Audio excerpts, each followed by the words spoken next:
Hello friends, नमस्ते, प्रणाम। मैं सालू मिश्रा अपनी चैनल से स्वागत करती हूँ। तो आज मैं लेकर आई हूँ ये गणेश जन्म उत्सव पर सोहर गीत। बहुत सुंदर सोहर गीत है, आप लोग सुनिए। जैसा भी लगे कमेंट में बताना, अच्छा लगे तो लाइक शेयर सब्सक्राइब ज़रूर करिएगा। हमें आशा नहीं पूरा विश्वास है कि आप लोग को पसंद आएगा और सपोर्ट करेंगे।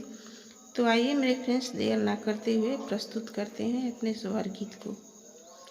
भादो के पावन महीनावा तो गणपत जन्म लिहले हो। भादो के पावन महीनावा तो गणपत जन्म लिहले हो। आ सखी बाजे लागल बारह बजनावा, देवता सब नाचेनु हो।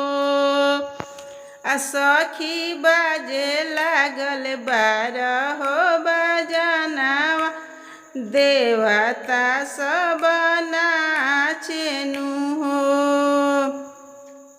नारद खबरी जनावे, नारायण लक्ष्मी आवेनु हो। नारद खबरी जनावे, नारायण लक्ष्मी आवेनु हो।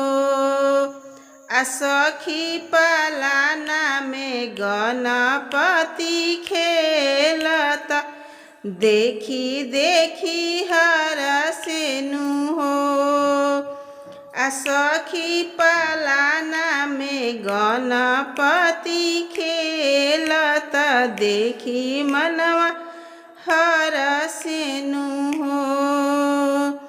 आ ललना के देखी सूरतिया त मन मन बिहासेनु हो। ललना के देखी सूरतिया त मन मन बिहासेनु हो। सखिया माई उनकर नजर उतारे, मनहि मन बिहासे, लालाटा उनकर चूमेनु हो। आ सखिया माई उनकर नजरी उतारे, मनहि मन बिहासे, लालाटा उनक चूमेनु हो। देवता सब फूल बरसावे, तो सखी ब्रह्मा वेद उचारेनु हो।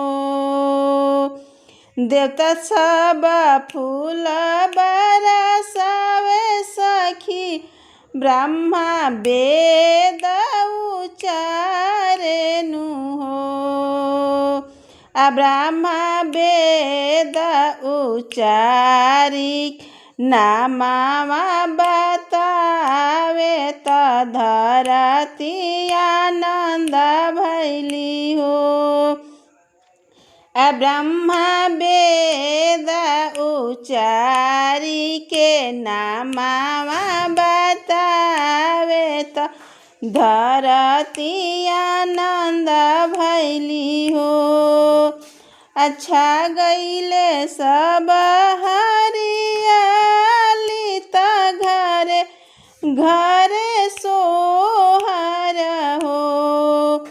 छा गईले सगरी हरियाली, त घरे घर सोहर हो। सखिया घर घर गणपत पधारे, त घरे घरे सोहर हो। सखिया घरे घरे गणपत पधारे, घरे घरे सोहर हो।